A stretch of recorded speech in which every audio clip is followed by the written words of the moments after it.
我赌博亏了1000万，进了小黑屋，家人也对我彻底失望。在我生日那天，从天台一跃而下，只因我因为赌博让父亲变成了残疾，姐姐也被外债逼得嫁给了瘸子，就连7岁的妹妹都卖给了别人成了赌资。当我看到家人尸体的那一刻，我才幡然醒悟。为了麻痹自己，我没日没夜的工作，最终成了亿万富翁。可我每天仍然充满悔恨。为了解脱自己，我将亿万身家全部捐给贫困山区，来到了家人跳楼的地方，一跃而下。陈北，你不是在劳改所劳教吗？怎么会在这里？不是逃狱了吧？我这是重生了，悲剧还没有发生，一切都还来得及。王婶，我在里面表现好，提前出狱了。陈北，你既然回来了，以后可得给我本分老实些，不要赌了，也不要再跟外面那些不三不四的人混一块，明白没有？王婶，你放心，不会了。那就好，你这回来正好，赶紧回家看看去。我刚看到那瘸老六带着一帮人去你家了，肯定又讨债去了。你爹这腿瘸了，家里没个能正事的男人，别出什么事。陈北眉头紧皱起。谢了，王婶，我现在就回去看看。几分钟后，陈北刚到了一大杂院的门口，里面就有吵闹声传来。这回院里已经围了一圈人，小丫头这回小脸蛋上都是惧色。刘梅，今天给你们2个选择，要么把欠我的300还我，要是没钱好说。你这大女儿今年也有25、6了，我这正好也没娶媳妇，咱俩这配一对，这300块钱就当我彩礼了，如何？这话一出，惹得围观人群一阵躁动。我说这瘸老六今儿大张旗鼓来这么些人，感情是奔着老陈家大闺女来的。真是也不撒泡尿照照自己，这瘸老六都奔4张的人了，还瘸腿，都能给人当爹了。瘸老六，我家现在真的拿不出这么多钱，你看能不能再缓缓？我家一定会还。你这话都跟我说过几遍了，就你家这个情况，男人腿残疾只能躺床上了，小崽子听说都还在牢里，你们2个女的也没个正经工作，你跟我说说，这钱你家准备怎么还？刘梅表情纠结和无奈，只能是哭求着。瘸老六，你再给我们点时间，我一定把钱给。不是，你这人听不明白话是不是？我就等着这笔钱娶媳妇呢，你要明年后年还，咋的？我还得陪着你家号呗，到时这媳妇早就没影了，你赔得起吗你？这年头一个普通工人1月工资也就30-40，这么一笔欠款短时间根本无法还清。刘梅，今儿这钱我是要定了，不然我就去报警，让警察来给我评评理。别说我没提醒你们，到时警察来了，那可就不是一般的经济纠纷了，搞不好你男人都得进去，跟那小的作伴去。一顿连唬带诈，刘梅、陈雪2人都害怕了。妈，要不我就嫁给他吧。瘸老六，我大姐是不会嫁给你的，你死了这条心。陈北来到家人面前，眼圈发红。妈，大姐，我回来了。你是小北，你怎么出来了？妈，先把这里事解决了，你和大姐看着就好，看我的。我倒是谁？原来是陈北啊！你这回来的正好，我跟你姐这婚事也马上就要办了，这下算是双喜临门，可喜可贺啊！瘸老六，我刚说的话你没听着，那我就再说一遍，我大姐是不会嫁给你的，你趁早死了这条心。小子，话不要说这么满，你要有能耐当场掏出300块钱来，我不会再扯一句话，拿了钱转身就走人，怎么样？钱我现在没有，我大姐更不会嫁给你。那就只有报警了，到时警察来了，你老子就得进去。瘸老六，你当我是3岁孩子？我家不过是欠你300块钱，又没犯法，警察能随便抓人？再说了，这300是你和原来的债主达成债务转让，有提前通知过我们吗？严格意义上来讲，这是不作数的，明白吧？瘸老六给对得哑口无言，气得脸涨红。陈北，你别给我扯没用的，你家欠我300那是事实，这可不是小数目，你们抵赖不掉的。谁说我要抵赖了？我只说现在拿不出这么多钱，你给我们点时间，到时本金带利息一并还你。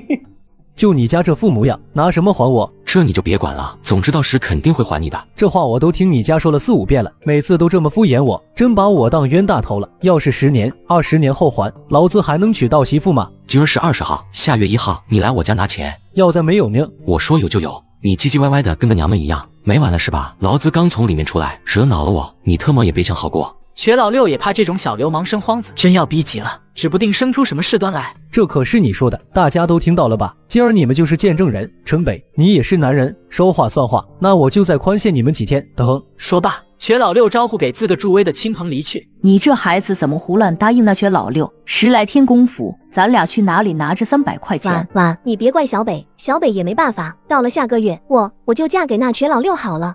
大姐，你可千万别这么说，那瘸老六都跟咱爹一般年纪，这混蛋也真敢开口。你放心，现在我回来了，那家伙敢对你动一分坏心思，我修理不死他。又打打杀杀的，忘了自个怎么进去的，你还要让家里人跟着担心是不是？拿出狱的证明呢，快给我看看。哎，好。陈北从兜里把证明拿出来，刘梅忙接过看了看。好好，小北，咱家就你一个男孩子，不然我和你爹真的没法活了。走走，回家看看你爹去，你爹知道你回来，肯定会很高兴的。陈北来到了卧室里面，看着靠在床头的父亲，扑通一声跪了下去。爸，我回来了，对不起，是儿子不孝，让你受苦了。这次回来，你要再敢给我乱来，我就没你这个儿子，你也别再回这个家了，听到没有？陈北重重点头。爹，工厂让你现在算是带薪养伤呢，还是别的什么？带什么心啊？你爹这右腿医生说了，怕是恢复不了了，这往后就得拄拐走道了。这出了事，厂里连个看望的人没有，直接把你爹给开了。行了，都过去了，还说他干嘛？厂里也不容易，我一残疾人再待在厂里也不合适，厂里不是赔了钱了吗？可以了。小北，你爹就是这性子太老实，厂里赔的1000块钱，到现在都大半年了，我这前后都去5、6次了。人家摆明就是不想给咱，都觉得你爹就是老实人，不会来乱搞欺负老实人。陈北眉头一皱，拳头紧握。妈，这赔偿金厂里那边现在谁负责？明儿我去看看。你可别乱来，现在厂里困难，我听说好些工人工资都发不出来，你去了还能拿到钱不成？再等等吧。爹，厂里困难，咱家不是更困难？下月初3还，这要还不了，还真让我姐嫁给这缺老六吗？你放心，明我就去问问，咱这可是救命钱。小北说的对，也不能这么欺负人。小北，明儿你去看看吧，找那个后勤科的刘生，刘主任，这人是你那同学刘斌的父亲，你们有同学这层关系，想来能说上话。陈北脑子里转了一圈，两人同学不假，不过关系好像不咋地。把眼下的困境解决，让家里人过上安稳的日子才是最为紧迫的。重回80年代，我阻止了姐姐嫁给瘸子，又来到了工厂要工伤赔偿金，却被几人拦住了。小子，你丫的怎么走到呢？没特么长面。哥们，嘴巴给我干净点，祸从口出，知道吗？嘿，你丫的，我特么捅死你！陈北3拳2脚将几人放倒，看着地上的几人，以后走到看着点路，火气别这么大。地上几人眼神里都是畏惧和惊恐。这时又有几人跑了过来。老大，你可要为我们报仇啊！你看看这混蛋给我们打的，整死他！陈北却见那领头男子觉得有些熟悉，但一时又记不起来。陈北，你是陈北吗？陈北愣了愣，对着面前的人又打量一番，还是没记起来。你是？我王学军啊。王学军，你是大军？这是他高中同学，也是混的，但算是为数不多交心的朋友。我去。大军，你现在这变化太大了，你要不说我还真认不出来。王学军有些尴尬，挠挠头。陈北，你这什么时候出来的？算时间应该还没出来吧？在里头表现好，减刑了，昨儿刚回来。你呢？现在干什么工作？我什么德行你还不知道？学习稀烂，勉强混个高中毕业。我家里老爷子想让我接他的班，就是锅炉厂烧锅炉的，我不愿去。现在吗？那你也看到了，就搁外头混的。哎，反正就这样了。大军，咱这也不是17、18岁的年龄了，总这么混下去也不是个事，该稳当点了，找个正经工作吧。你以为我不想？找不到啊！现在反正的执行这么多，哪个工厂都卖严了，这街头巷口全是没工作的小年轻，工厂安排不过来，你让他们干嘛去？不说这些烦心事。陈北，你这身手还是这么厉害，打架功夫一点没落下，1对3，分分钟就把人干趴下，厉害啊！这你朋友？我们这一块玩的弟兄都是我家那一片的，我跟你们讲，这就是我跟你们常说的北哥，人从小就是练过武的，你们几个瞎眼了，敢跟北哥叫板，活该被揍，小人。北哥，没事吧？没事没事。好了，都散了。你们搁这干啥呢？要跟人干战了？我们也没个事，就搁这瞎转悠呢。对了，陈北，你这干嘛去？我也是昨天回来才知道的。我爹厂里上班，腿被砸了，算是残疾了。厂里给赔了1000块钱，现在都大半年过去了，这赔偿金厂里一直给拖着。我爸这一倒，家里都是要饿肚子，没办法，我现在去厂里再催催。王学军麻蛋的，那厂真他妈不是人，这钱都要扣。陈北，你爹上班的地儿叫南阳机械厂吧？你记性不错。我能有什么记性？那个刘斌靠着他老爷子的关系在里面上班，在销售科当一职员，这是油水部门，每月工资加上私下手的，1月上百都有。那可真巧了。刘斌他那老子叫刘生，机械厂后勤主任，我父亲这赔偿金就卡人手人。我说这刘斌长得贼眉鼠眼，原来是上梁不正下梁歪，这父子俩这一副德行，这钱怕是很难要回来。要不回来也得要，他刘生想要吞了这笔钱，那我也就只能跟他拼命了。陈北，我跟你去。行。两人到了南阳机械厂，刚到厂门口就被门卫大爷拦住。哎，小伙子，你俩干嘛的？师傅，我叫陈北，我爹叫陈虎，原先是在这上班的。陈虎我知道，去年时在车间这腿被机器给砸了，你是他儿子，是来厂里问你爹那赔偿金的吧？陈北点头。行吧，你俩进去吧。两人进了厂子，来到厂办2楼的主任办公室，一个肥头大耳的胖子吸引了两人的注意。这年头能吃成这副模样，真心不容易。你俩找谁啊？有什么事吗？刘主任，我爸是陈虎，我是他儿子，叫陈北。陈北，刘生眉头一下皱起，已能猜到对方今儿来干嘛了。你也是为你爹那赔偿金来的吧？陈北点点头。你爹这赔偿金啊，厂里还在商量着，有消息我会通知你的。你先回去吧。刘主任，我爹这腿是因为机械厂工伤才缺的，厂子不仅把人开了，这1000块赔偿金都大半年了。今儿你得给我个准信，不然我肯定不走了。这是我之前跟你们说过好几遍了，现在厂里效益不好，这一时半会怕是够呛。刘主任，那你意思我爹这腿就是白折了？你要是不给，我也不麻烦刘主任你了，我去找厂长。区里的领导现在可不是旧社会了，上面肯定会给我们这贫苦群众做主的。陈北一顿说道，一下把刘生给镇住了，又很快回过神来。陈北，你这话是什么意思？是说我刘生故意为难你？你有能耐去厂长那边，还是找区里领导告状？随你来，我刘生问心无愧。副厂长是我大舅子，有这层关系，我还能怕你？哎，你个老梆子，我腻歪了是吧？王学军从腰间直接拔出一匕首，跳到刘生旁边，抵着面门。来，跟爷说说，你他妈是要钱还是要命？说错一个字，老子刮花了你的脸！感受着脸上冷冰冰的寒意，两腿都有些抖。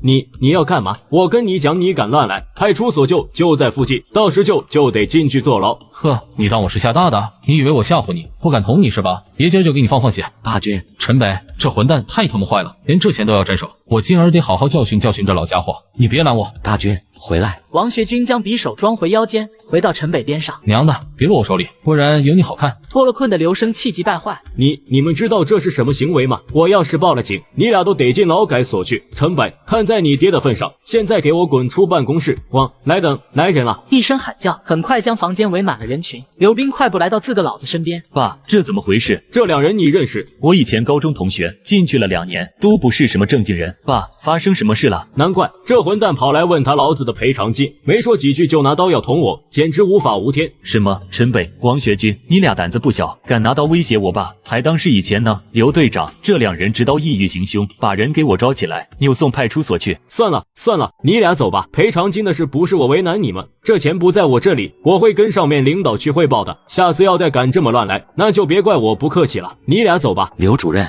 赔偿金我肯定要拿到手的。兔子急了还咬人，锅里还等着下米呢。你别欺负我们老实人，真要逼到那份上，我特么敢杀人。陈北眼神冰冷的眼神让刘生浑身打一哆嗦。陈北，你一劳改犯牛逼啥呀？还杀人？你特么杀鸡还差不多，有种你来，老子才不怕。大军，我们走。转身往门口走去，两人离开场子，到了外面街头。陈北，刚才你就不该拦着我，那家伙太鸡巴坏了，那赔偿金肯定被那姓刘的给吞了。你不给他点狠的，这钱一辈子都别想要回来。大军，你要刚才把人给捅了，本来咱站里的事儿，反倒咱理亏了。钱要不回来不说，咱俩还真得进去，而且还要赔人医药费，你说值得吗？我可没想那么多，这姓刘的根本就是在敷衍你，你不给他点狠的，跟他讲道理求可怜，一点没用。那你说现在咋办？他刘生不是恶人吗？行，那就用恶人的招来整他。当天下午，刘生下班后跟往常一样来到小儿子的学校接孩子放学，在门口等待起来。看着一个个被领走的孩子，刘生有些焦急了，刚要进校门口看看，就被那门卫大爷拦住了。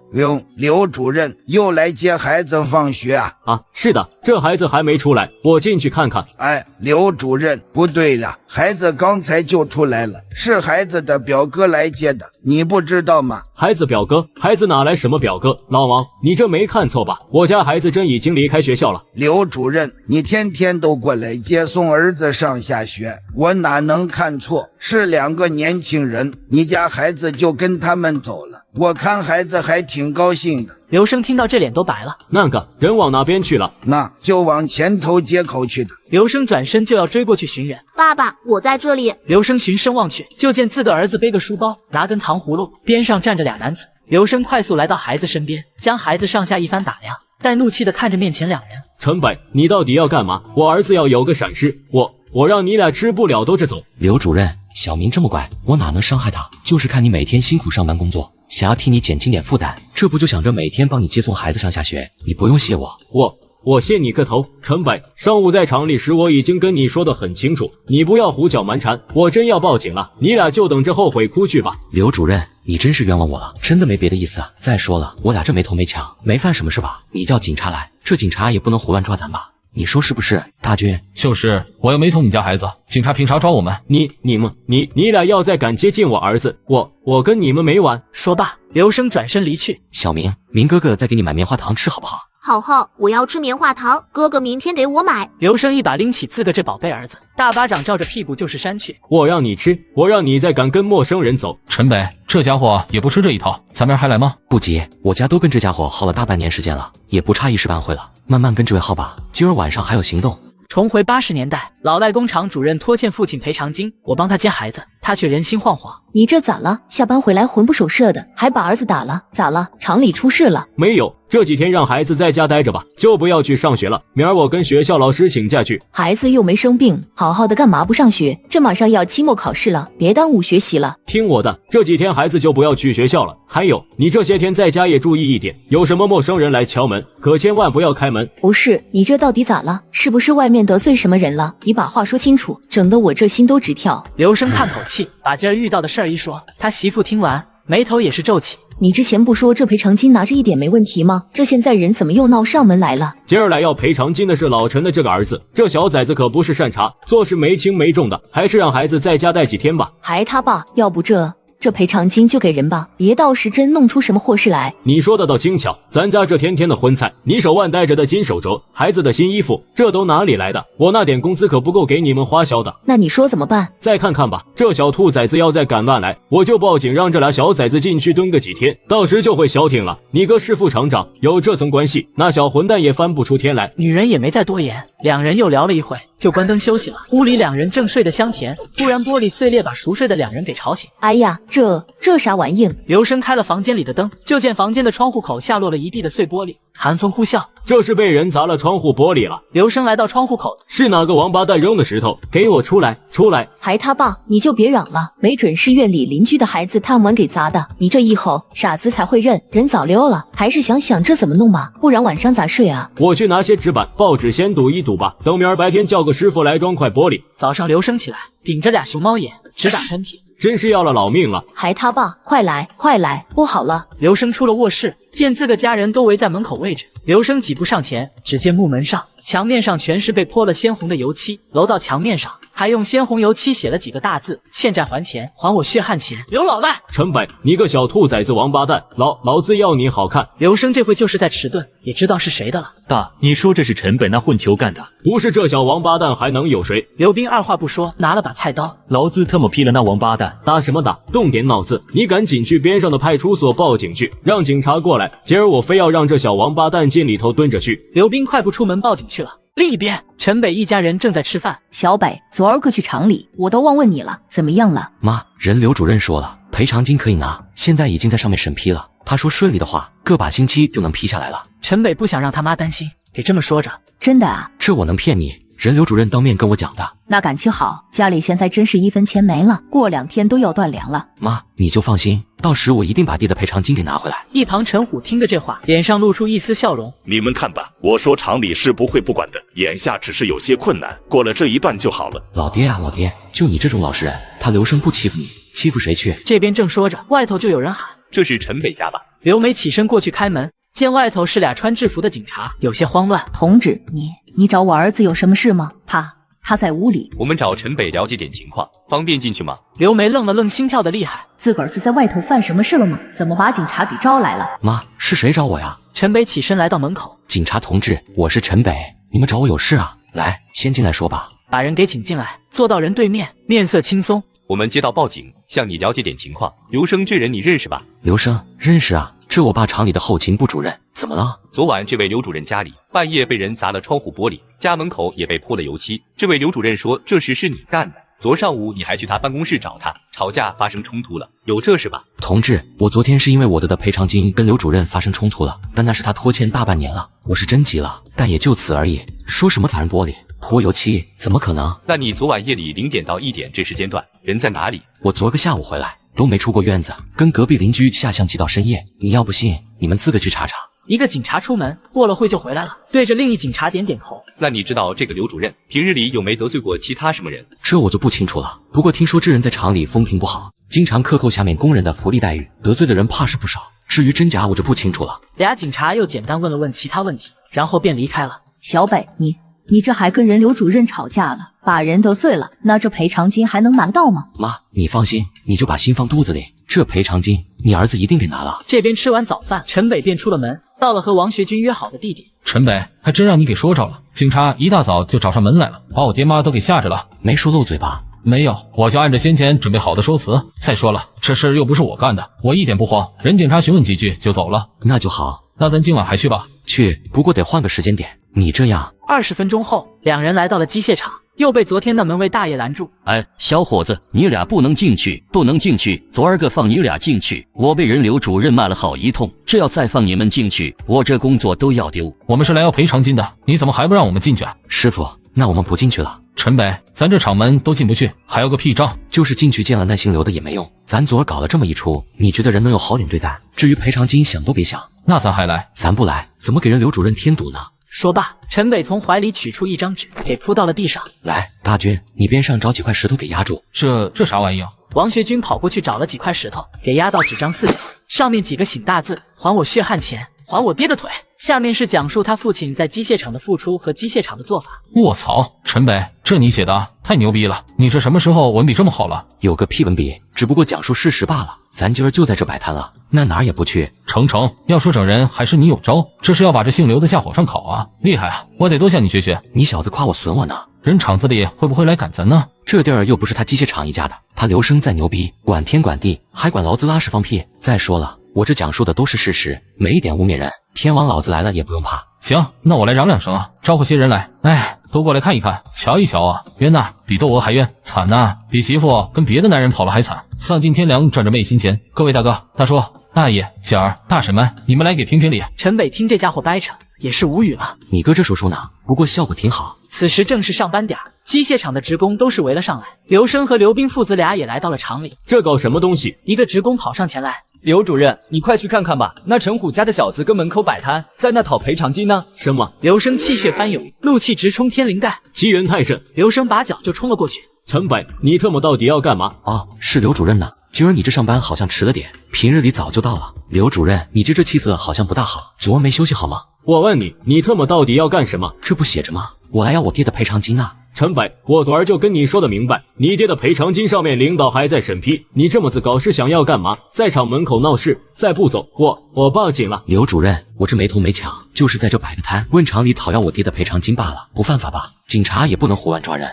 刘生胸口起伏，彻底没辙了。陈北、王学军，你俩故意的是不是？我家玻璃窗被砸，门口被泼漆，肯定是你俩王八蛋干的，老子今儿整不死你们！刘斌，你特么超能耐了是不？高中那会你被校外的那些混混流氓欺负，是谁给你解的围？要干战是吧？来，小爷陪你。就你这逼崽子，我特么把你打出屎来！刘斌打了个哆嗦。你俩给我等着，老子叫厂卫去，有种别跑！叫什么叫？老子英明一世，怎么生了这么个蠢儿子？给我消停点！爸，人都欺负到咱头上拉屎撒尿，你这都能忍？你给我闭嘴！陈北，你要闹就闹吧，你这样子把厂里领导也恼了，1分钱别想拿到！哼！说罢，刘生往厂门口走去。你俩给我等着，这是没完！接下来的1个多星期，刘生深受折磨，人都瘦了10多斤。还他爸，要不把钱给人家吧，不然这日子真没法过了。我现在只要出个门，后面就有人对着指指点点嚼舌根，你说这谁受得了啊？我再想想。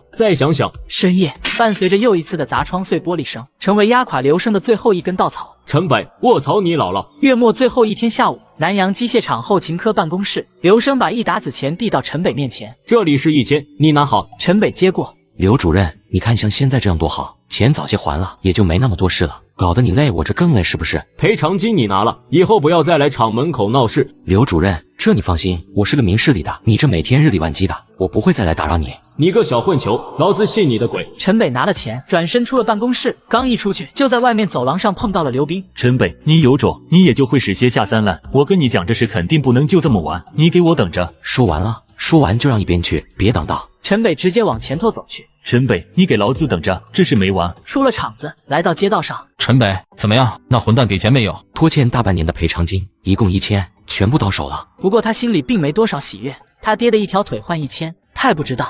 怎么这么点？陈叔这右腿可是残疾了，就赔个1000，这家伙不会克扣了吧？这倒不会，之前谈好的就是1000，现在厂子不景气，里面好些职工都办内退，自谋生路去了。陈北点了5张大团结出来，递了过去。大军，这钱你拿着，多亏了你，不然也不能这么快就拿到。不多，可别嫌少。陈北，你这不是骚我吗？多大事？之前可是陈叔用腿换来的，我要拿了还是人吗？不要，你拿回去。行了，大军，你我之间不许多说，你下面那些个弟兄不能白干，请他们吃顿饭，把钱收好。陈北，谢了。说不缺钱那是假的。王学军把钱给收回兜里。陈北，这些天咱就对付这姓刘的了，我也没机会问你，你现在回来了，以后有什么打算吗？打算？我一出狱的劳改犯，正经工作是别想找了。现在我也不知道干嘛，可能自己做点小买卖吧。大军，你以后也别在外头晃荡了，都20多了，家里父母也老了，总不能一直这么闲着。我也不想啊，你看看刘斌这家伙，什么德行，你我一清二楚，不就是因为有个好老子，混得人模狗样？大军，我呢想搞点小买卖，你有没有兴趣？做买卖能赚钱吗？啥子买卖？不赚钱我琢磨个屁。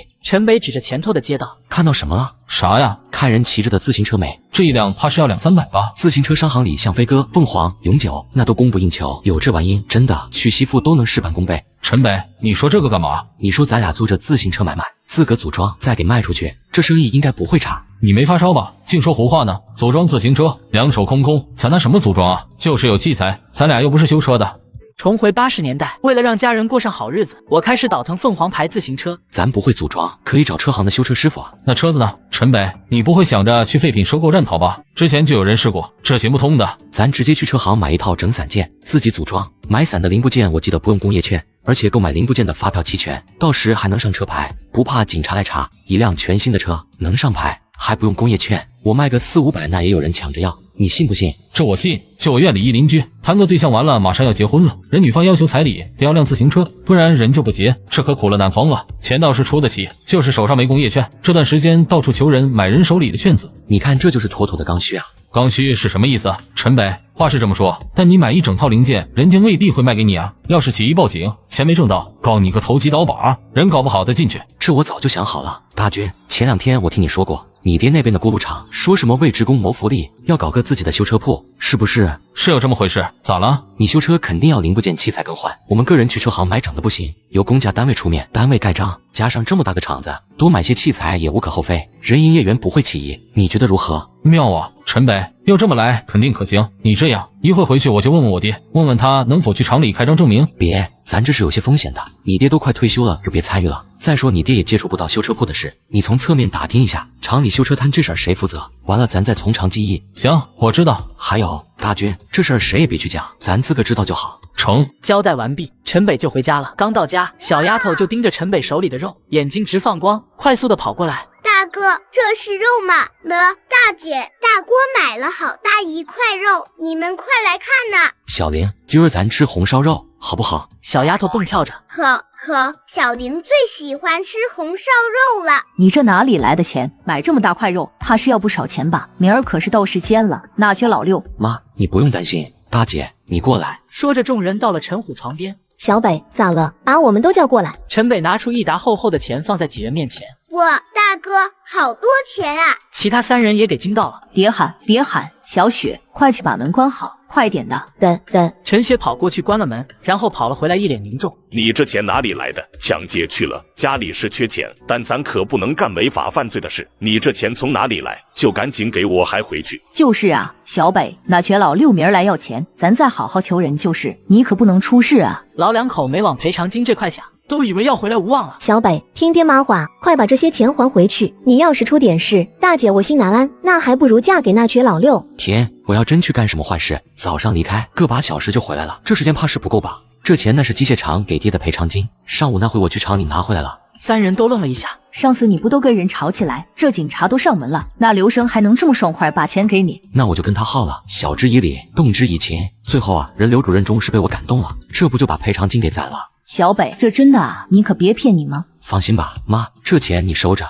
不过没有1000，只有800。那刘主任说了，厂里现在困难，这赔偿金也只能减了。陈北撒了个谎，他要做组装自行车的买卖，总得有点本金。没事。刘梅接了钱，有800就可以了。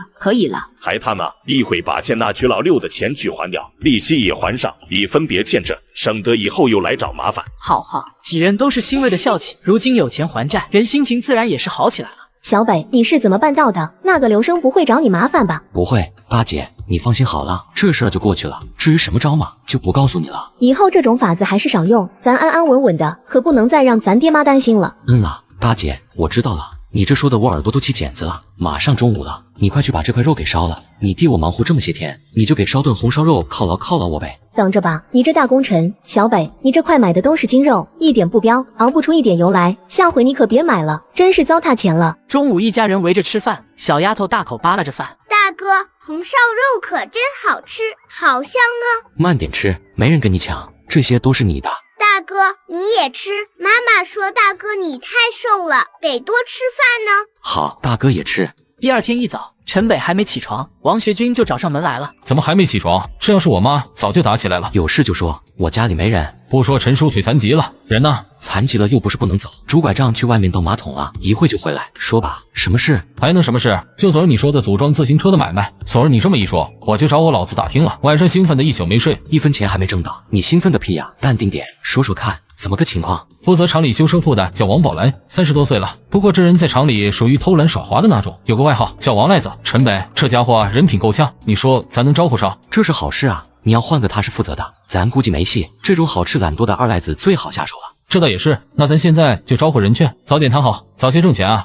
你急什么？拉他一起简单。不过你想过没有，他手里能开单位证明，外面的修车师傅随便找个好了。他要知道咱们这法子，他不得把咱甩掉。自个能吃独食，干嘛要跟咱分呢？王学军挠挠头，还是你想的细，我没想到这一节。那你说怎么办？不行，咱就瞒着他呗。这哪瞒得住？人又不傻，稍一琢磨就能知道咱要干嘛了。这家伙平日里下班了都在哪里晃荡呢？问你爹打听过没有？这都不用打听，他就是一烂赌鬼，身上背了不少债，整天就在他家楼下附近的小卖店里打牌赌博。那今儿咱先去看看，时机合适跟人接触下。两人来到王宝来家附近，就看到一小卖部墙边围了不少人，一道人影从里头被轰了出来。你们等着的，等劳资借到钱回来再好好收拾你们。陈北就是这家伙。两人跟了上去，等到边上没了旁人，陈北直接招呼王宝来。王宝来转过身来，你俩找我。王宝来，你不认识我了？之前在厂里时我还见过你一面呢。我爹叫王树根，厂里烧锅炉的。我叫王学军。哦，是你，你找我有事？你小子不会为我欠你爹那2块钱来的吧？今儿不是问你要钱的，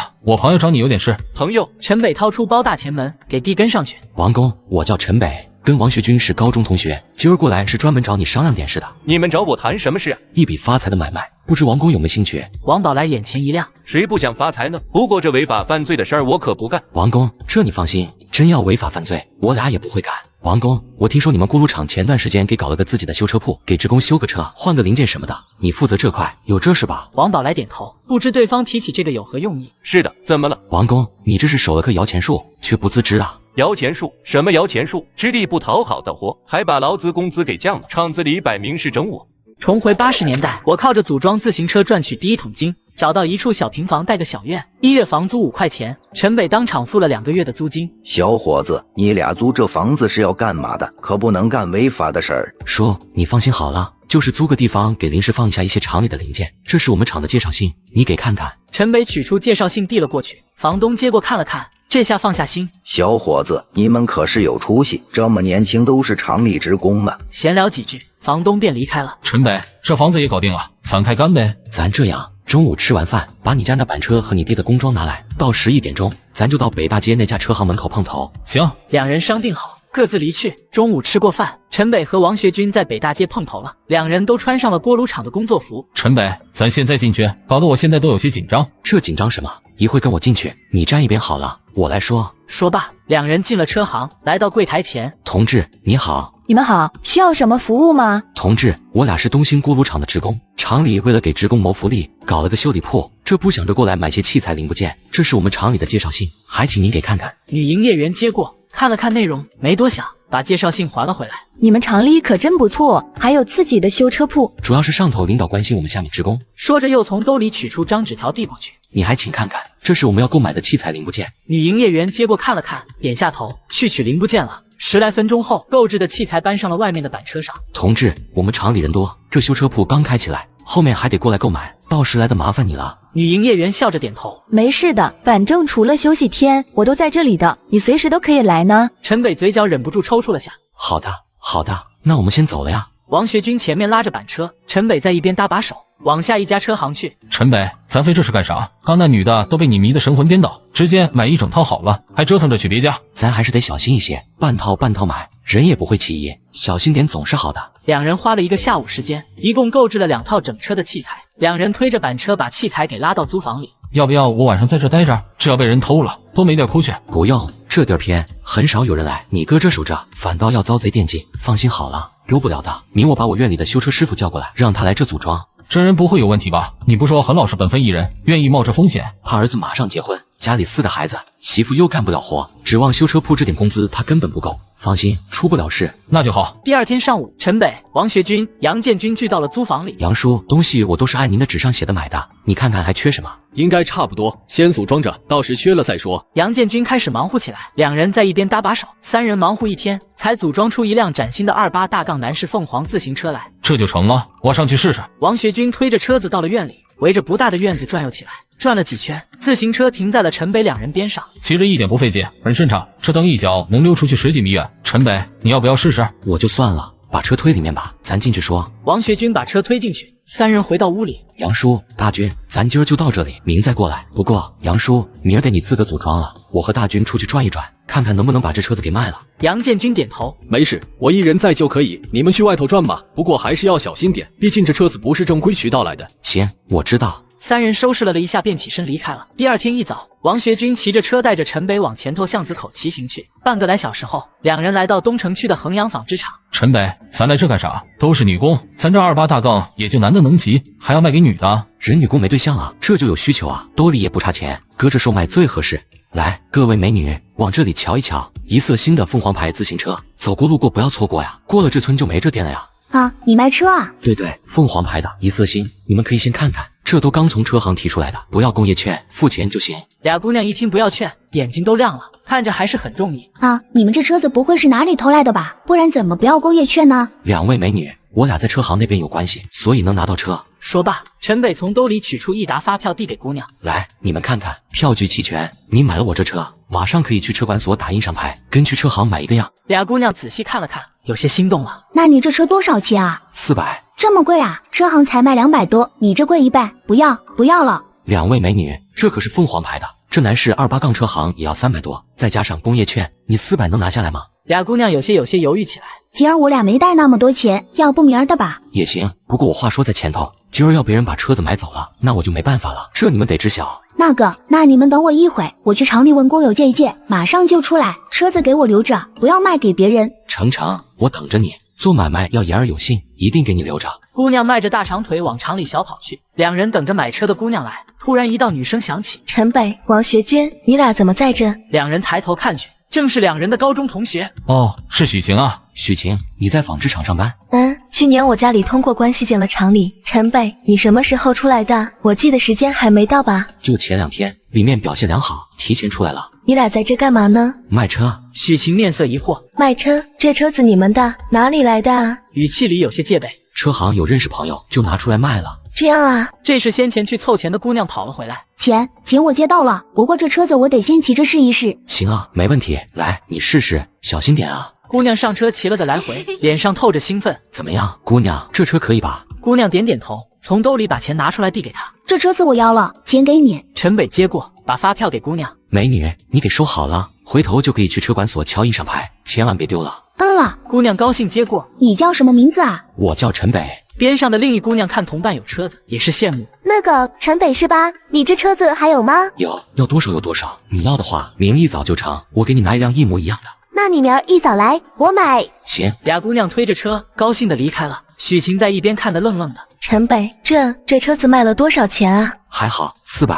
这么贵啊？车行里一辆顶多200-300。许晴，我们这车子可是凤凰牌的，车行一辆也要300来块，最关键不要工业券，400支低不高。你要想买，咱老同学可以再给你优惠一些的。我对象会接我的，用不上。陈北，你们干这个毕竟不是正经买卖，我觉得还是得找个踏实安稳的工作，这个不是长久之计。许晴，现在这边全是到账返程的知青，这些人都闲着，你跟我说说怎么找稳当的工作。反正我觉得你们该找个正当的活儿，我得去上班了，以后有时间咱可以聚一聚。好。这女人不就一纺织厂女工吗？要是我能考上学，我肯定比她强。大军，这人生的旅途，大学起人生重要一个分水岭，考不上大学也可以选第2条路。什么路？个体户呗。咱现在不是已经在干了？我跟你讲，现在的厂子要是再按国有厂子那老一套的思维，破产迟早的事。不能吧？厂子真要倒闭了，这几千号人咋办？上面肯定会投钱扶持厂子度过危机的。大军，咱这一比，抛除成本的80块，那就是挣了整整320。他许沁1年也就400多，咱1天就挣了他大半年的钱，傻子才愿意进场呢，是不是？这么一说，王学军又兴奋起来。没想到这钱挣得这么容易，这可是400。陈北，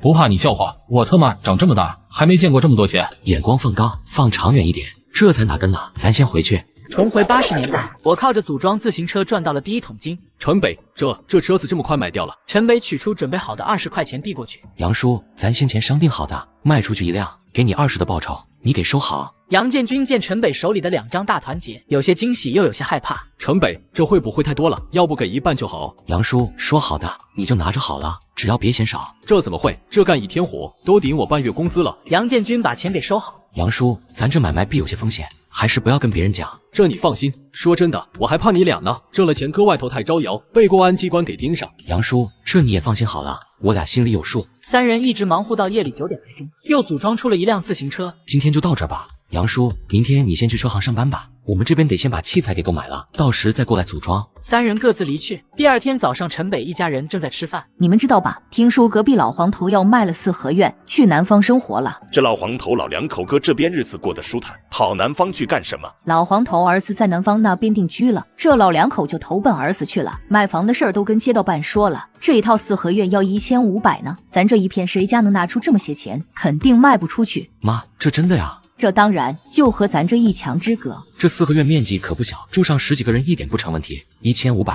也不算贵。这可是足足1500，你爹以前1年也就300-400工资，咱住的这一片小区估计没人买得起。买不起正好，这不给我机会吗？吃完午饭，王学军就过来找他了。车子卖掉了。卖了，还是400。今儿还有好几个问样女士车，我给回着，收过2天的。说罢，递过来一沓钱。这是400，你给点点。陈北接过，抛除成本，还有给杨建军和王宝来那一份，和王学军6-4分，就递了100过去。这你的，收好了。王学军接过，看着这一沓子钱。陈北，我从来没想过赚钱能这么容易，2天功夫，我这赚了我老子大半年的工资了。什么2天？咱这些天可都费了不少心思。那这赚钱速度也够快啊！要这么搞下去，咱能整出个万元户来啊！你太天真了。别看现在1万块钱不少，不用多，过个10年好了，这1万块也就是1000的价值了，这钱就不经花了。这怎么可能？这可是1万块，拿咱南阳市来说好了，真正拥有1万成万元户的能有几个？陈北一笑，他有着对于未来的认知，自然能够相对容易接受。你把车拉过来了吧？就放前头巷子口了。那咱走，今儿去车行拿货，明天开干。接下来1个多星期，陈北和王学军2人不停地买零件组装、售卖，仅10几天，手里已经握了将近6000块钱。陈北，要我说，咱这每次拿2-3辆的器材太费事，现在又不缺钱，多拿一些不好，还省事。你挣了几个钱就开始飘了？刚在车行那营业员拐弯摸咱俩的底细，我估摸用不了多久，咱这器材怕是不好拿了。哎，这还没挣几个钱呢。陈北，咱要不去隔壁的市区拿器材？拿南阳市的介绍信跑别的市车行拿器材，人能卖给你，见好就收。我也没指望靠这发财，挣个做买卖的启动资金就好。启动资金？你是不是又找到什么赚钱的买卖了？可一定带上我。现在对陈北、王学军是无条件的信任。现在还没有什么想法，放心，有好事一定带上你。售卖车子的事往后要小心一些，钱是挣不完的，不要因为贪婪把自个给害了。我知道了，还有个事，王宝来那家伙在厂里专门找上我爹，拐着弯打听我的消息，要不见一见？也成，我正好有事找他，咱一块过去，中午去外面下馆子，好好搓一顿。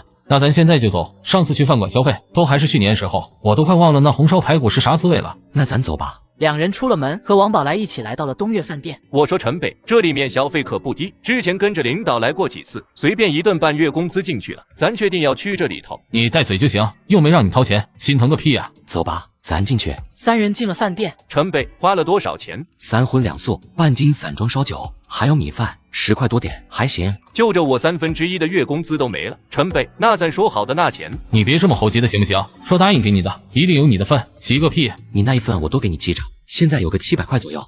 这么多？王宝来听到数额，眼珠子瞪得滚圆。陈北，你俩怕也是没少赚吧？怎么觉得自己少了？你就弄个介绍信，等着收钱。这种好事上哪找去？别得寸进尺啊！我没那意思，有700我已经很满足了。陈北，那这钱？陈北取出一沓钱递给王宝来。这里是200，剩余的到时再一块给你。王宝来，听我句劝，10赌9输，别再折腾了。照你这么搞，老婆孩子还要不要了？我这就是随便玩玩，不打紧的。陈北见这家伙敷衍的态度，也懒得多说了。还有，你那嘴一定给闭严实了，这事儿真要追究下来，我俩拍拍屁股不认账，警察拿我们没办法。你可是从单位真真切切开过介绍信的，这可抵赖不掉，明白吧？王宝来连点头，明白明白，我一定不会乱讲的。王宝来清楚锅炉厂工作要没了，他媳妇一准跟他离婚。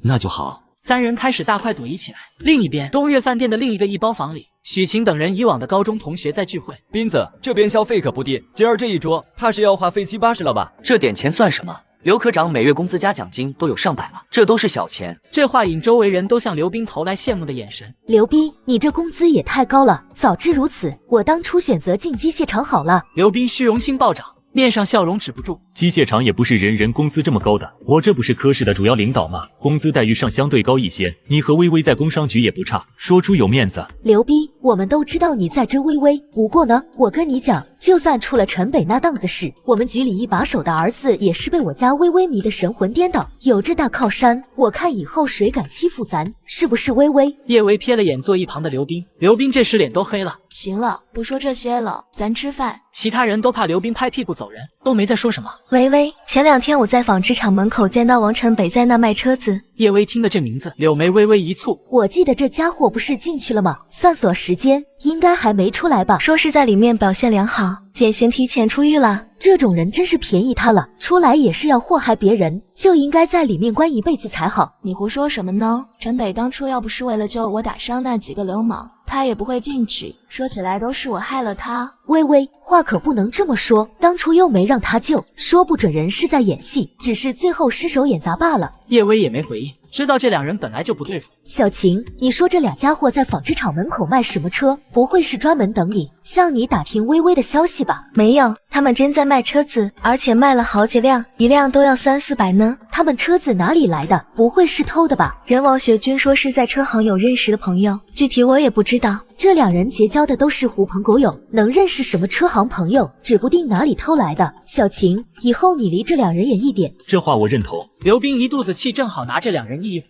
陈北这家伙为了要他爹的那点赔偿金，半夜砸玻璃窗、泼粪、泼油漆，看着这家伙跟微微处过对象，我才让我爸自掏腰包补贴给他了。陈北有这人做的这些事太龌龊，让人恶心了。刘斌，也就你脾气好，要我早就报警，让警察把这两人抓进去回炉重造。毕竟是同学，我也不想把事情闹大。骂吧，让叶薇对人彻底死了心，拿什么跟我竞争？微微，你可不能再被陈北那家伙甜言蜜语给骗了。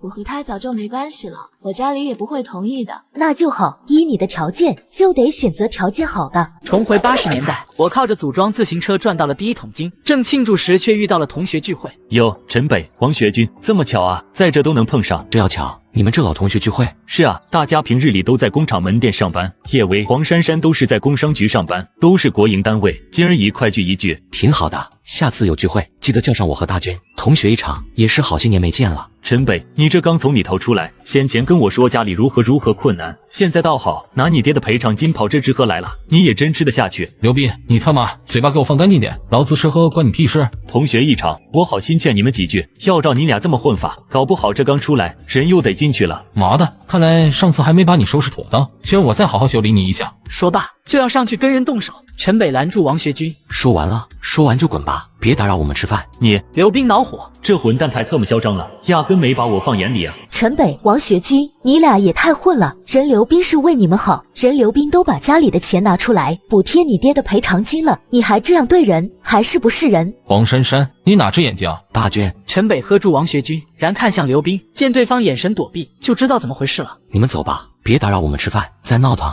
我可保证不了会发生点什么事。真是不可理喻。微微，当初你跟这种人分手是对的，你瞧瞧，这都什么人？咱们走，再不要跟这种人任何交往。说罢，拉着叶薇手和其他同学离开了。陈北，刚你就不该拦着我。刘斌这混蛋嘴太他妈臭了，就得削他。这么大气性干嘛？这家伙什么货色，你还不清楚？用屁股想想就知道，肯定在咱这些同学面前污蔑造谣。那就揭穿这混蛋。还有黄珊珊那傻女人，还大学生呢，人刘斌说啥就是啥，一点不动脑子。没用的，大军，穷是原罪，在咱这些同学眼里，我俩就是呼吸可能都有罪，何必浪费口舌？人不搭理，咱也没必要贴上去，各自清静。陈北，你是进了里头一趟，性子真转变了不少。走吧，走吧。三人起身出了饭店，身后一道低低的女人声传来，正是叶薇。我说人叶薇还是忘不了你吧。你俩好好聊聊，我们先走了。说罢，王学军和王宝来离去。你没跟他们一起回去？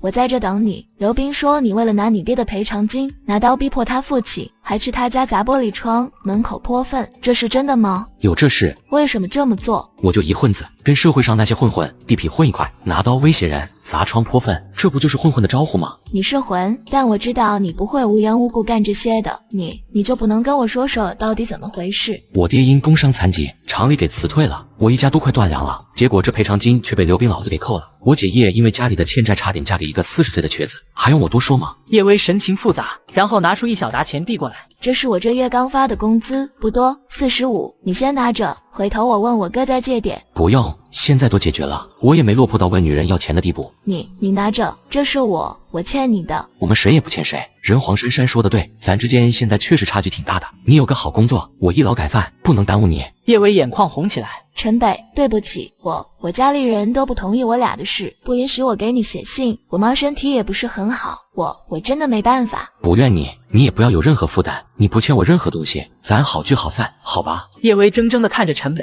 他之前还担心过，这人要回来后对他死缠烂打，纠缠着不放可怎么办？现在看来这担心是多余的。叶薇，要没什么事，咱就在这分开吧。我记得你家从右边这道回去更近，我得直走。陈北，咱虽然不是，但还是同学。我希望你以后好好的，不要跟外头那些不三不四人混一起了。好，你也好好的。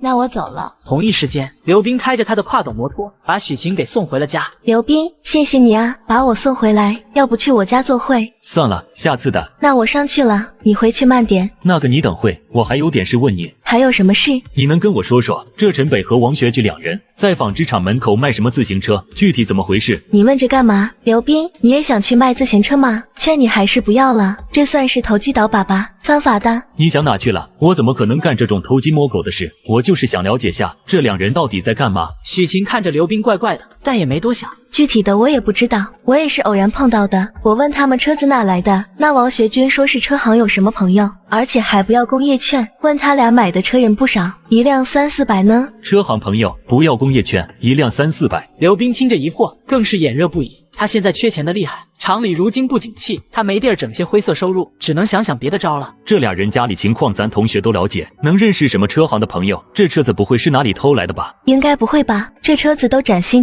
的，而且人手里都有发票，能去车管所上牌。要是来源不明，别人也不会买啊，你说是不是？刘斌皱着眉头琢磨起来。不过挺奇怪的，他俩给人的发票都是厚厚一小沓，什么车轱辘、把手、轮胎等等，分得很细，这挺奇怪的。发票很细。刘斌似抓到了什么，眼前一亮。原来如此，这俩家伙搞这把戏。许晴，你上去吧，我也该回去了。那我走了，你回去慢点开车。好。待许晴走后，刘斌上了车，摩托车往前头驶去。另一边，王宝刚来回到了家里。李晶面露红晕，媳妇，你今儿没去上班？李晶见自己男人，眉头微蹙。借厂里没什么事，我就提前回来了。你这又去哪里鬼混了？一身的酒气。跟几个朋友喝酒来着，我前些天不跟你说过，跟他们做点小买卖。你那些是朋友吗？班也不好上。王宝来，我嫁给你真是倒了8辈子血霉了。再这么下去，咱家都得喝西北风了。王宝来听着媳妇日常唠叨，也没放心上，拿出那200块钱放到桌上。这钱你拿着，是我挣的。李晶见面前厚厚一沓钱，诧异的看向自的男人。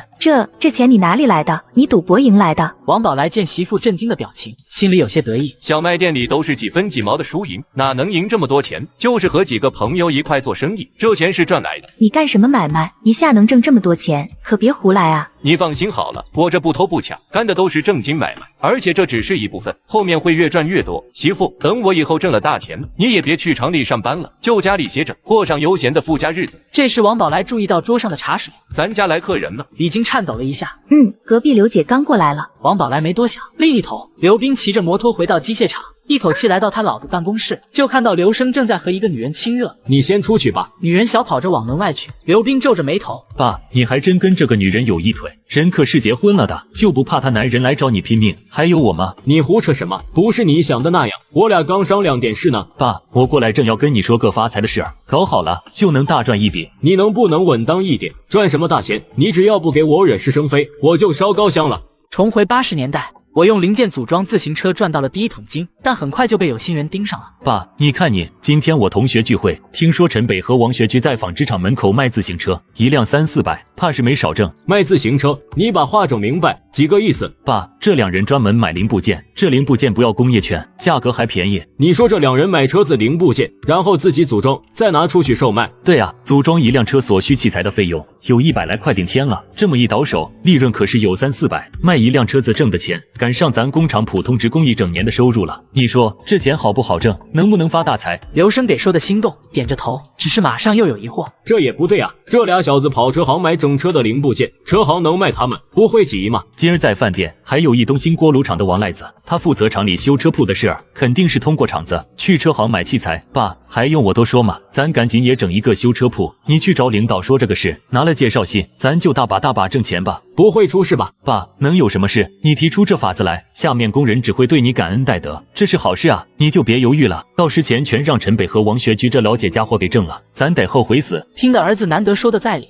刘生也不多想，我找合适的时间跟领导谈这个事儿。可别等了，爸，你现在就去跟我就说好了，让他开个介绍信，咱得着急啊，多耽误一天，咱得损失好几百。接下来陈北三人忙得不亦乐乎，但到了后面，买办车零部件的多了很多生面孔，而且也出现了不少售卖自行车的生意。陈北心里明白，这买卖怕是没几天搞头啊。租房里，大军咋了？车子没卖掉？杨叔，车子比之前便宜了将近100，这才多久，这些人就赤裸裸的学咱样。这买卖也不是咱一家的，谁都能做的。我只是没想到这些人这么快就开始了。杨叔，大军，我意思是给这些人总得留点汤喝，咱全身而退。陈北，这么赚钱的买卖，才说放就放，你舍得？你看着好了，不用多长时间，这器材零部件就不是一张介绍信能解决的了。与其如此，早些退出来，省得到时有什么变故再给栽进去，那就不值当了。大军，陈北说的对，我看咱还是收手吧，钱是挣不完的，没必要把人给搭进去。咱搞这组装车本来就是一杆子买卖，长久不了的。眼下这社会，只有脑子灵活、够胆魄，加上手里有点启动资金，肯定能搞成事。陈北，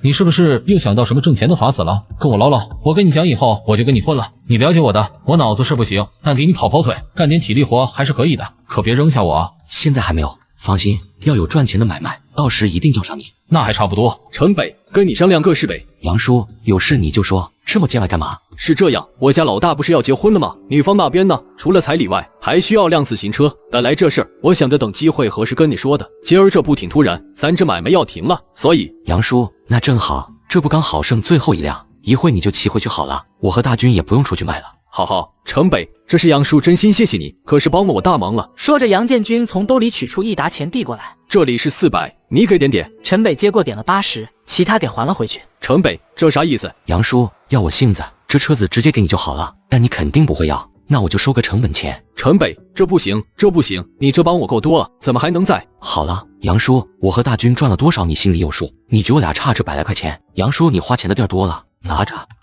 陈北，杨叔真的谢谢你。杨叔，这伟哥结婚后还是跟你们住一块吗？我家情况你也知道的，只能这么挤着，有个地儿住就算好了，其他的后面再慢慢看吧。杨叔，你家房子面积本来就小，这又多了一个，怕是连下脚的地儿都没了，而且要是后面有了孩子，那就更麻烦了。你说的这些我也想到了，但没办法，这老大能娶到媳妇已经算不错了，哪还有闲钱买房子？杨叔，我给你支个招，你花个100-200就能有个小屋，可能都用不着这么多。陈北，是不是哪家有便宜房子要卖？杨叔，我意思你这边可以自己盖一间呢。自己盖一间？我这上哪还盖房去？哪有地儿？你可以在自家屋檐前靠墙那一小块面积盖个小平房，作为伟哥的婚房，你花个100-200，这房子里里外外能给装修得很漂亮了。陈北，这院里的面积也不是我一家的，院里邻居能同意？应该没问题。像这种居住户私搭房子、棚子的，只要院里其他人没意见，居委会那边都是睁只眼闭只眼的，你说是吧？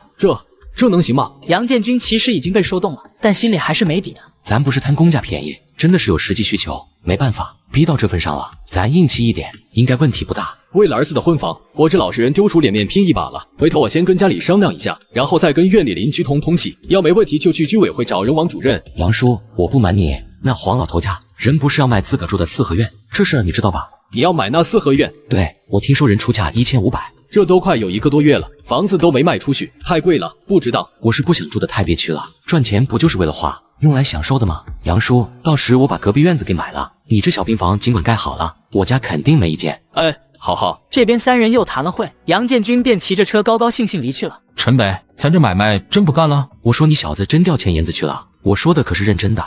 这买卖今天起就歇了，你可别给我偷摸干，知道没？这我不会，没你我也干不了啊。那这房子留着还是退了？留着吧，没准以后还有用。对了，王宝来的那一份，你有时间给他，告诫他一句，不要太招摇。到时公安或者投缉办找上他，那就自认倒霉吧。便宜这家伙了，什么都不用干，白挣了先把钱。人毕竟也是担不小风险的，既然商定好了，他的那一份就给他。行，我知道。那咱也回去，忙活了将近1个月，也好好休息几天。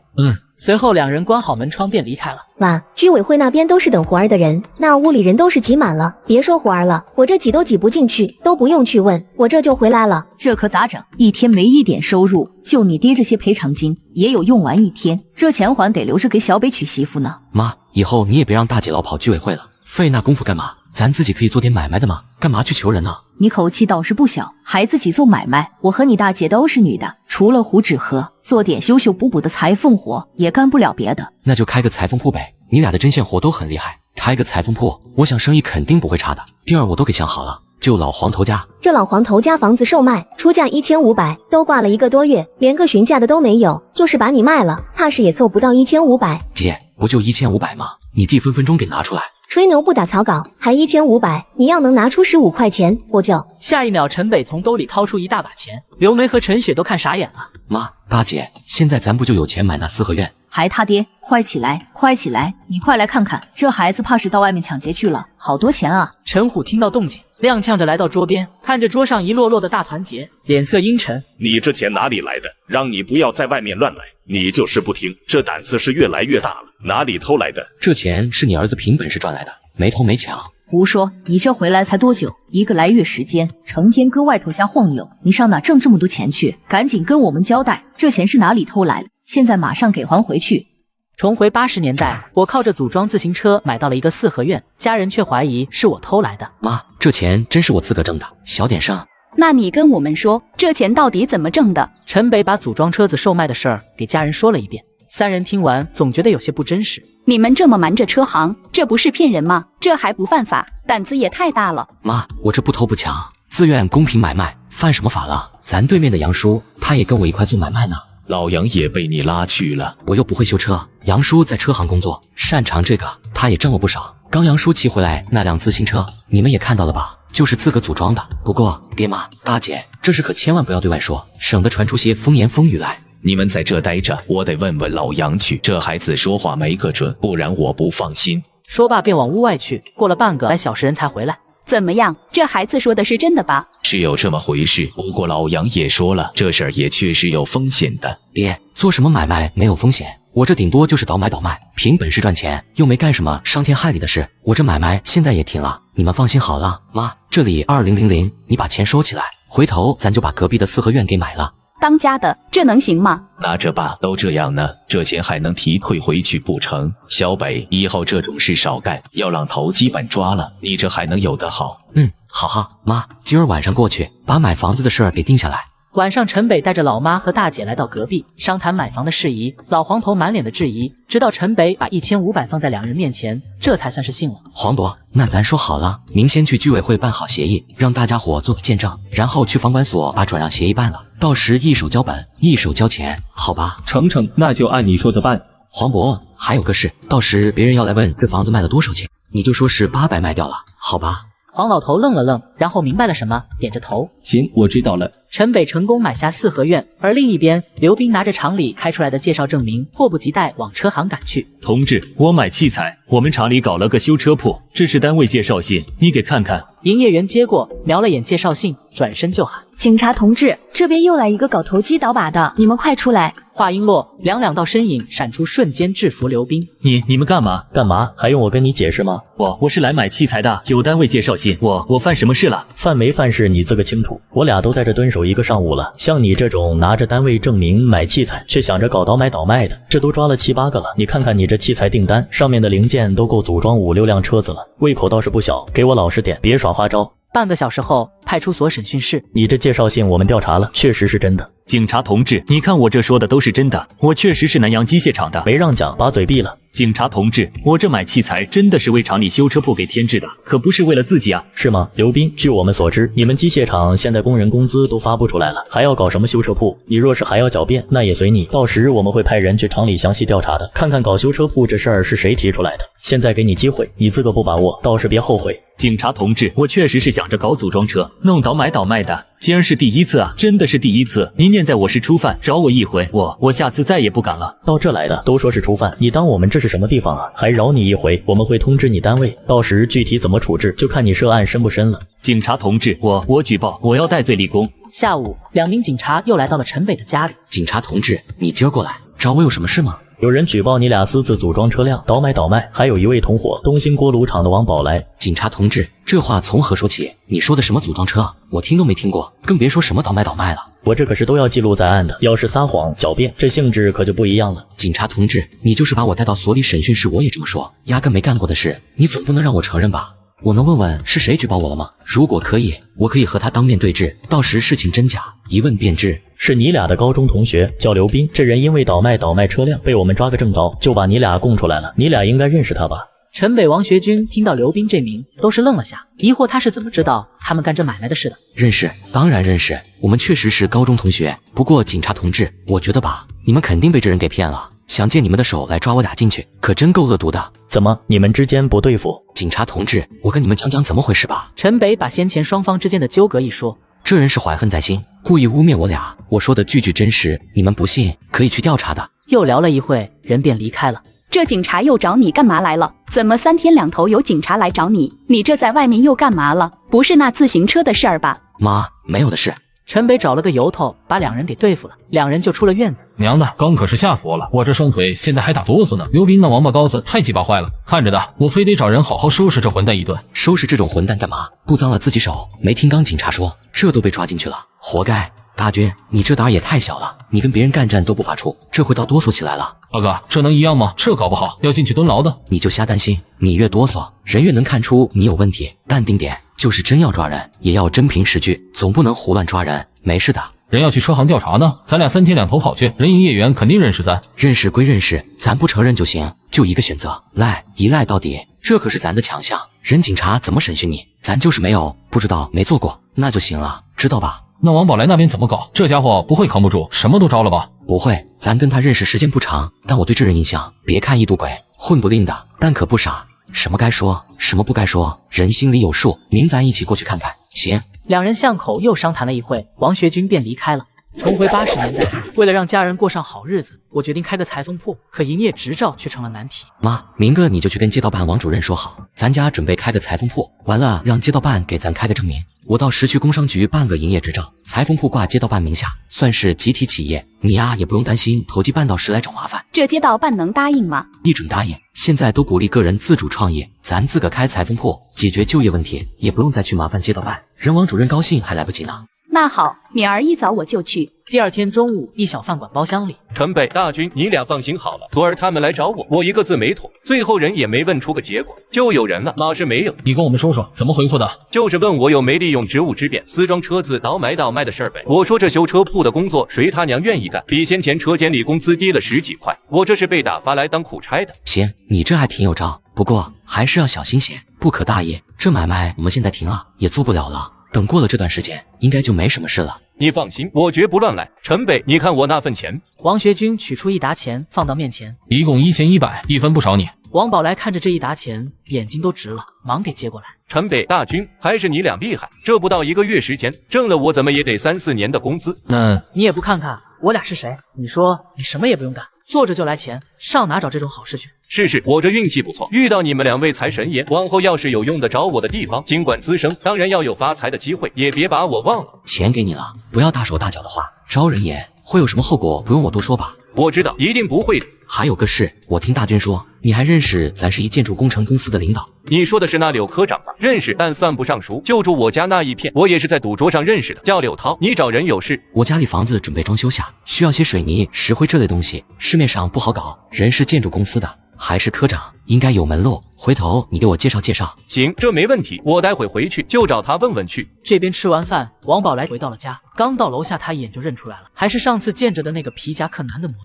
这人是这幢楼里住户的亲戚吗？住的都是老邻居，也没见着有这么好人啊。不过没多想，上了楼，只是刚一进门，见旁边衣架上他媳妇的外衣挂着。人回来了，这么早下班了吗？那桌上放着一杯热茶，还冒着热气。4个媳妇可从不喝茶的，隔壁邻居又来串门了。纳闷之时，那里头的卧室传来了女人的声响。铁头，你赶紧起来吧，那王宝来怕是就要回来了，别给撞到。他个屁，就那怂货撞见了又怎么样？屁都不敢放一个。王宝来听的这对话，脑瓜嗡的一下，大脑一片空白，听得里面男女的动静，拔脚冲进厨房，拿了一把菜刀，冲到卧室门前，床上衣不遮体的男女都给吓一跳。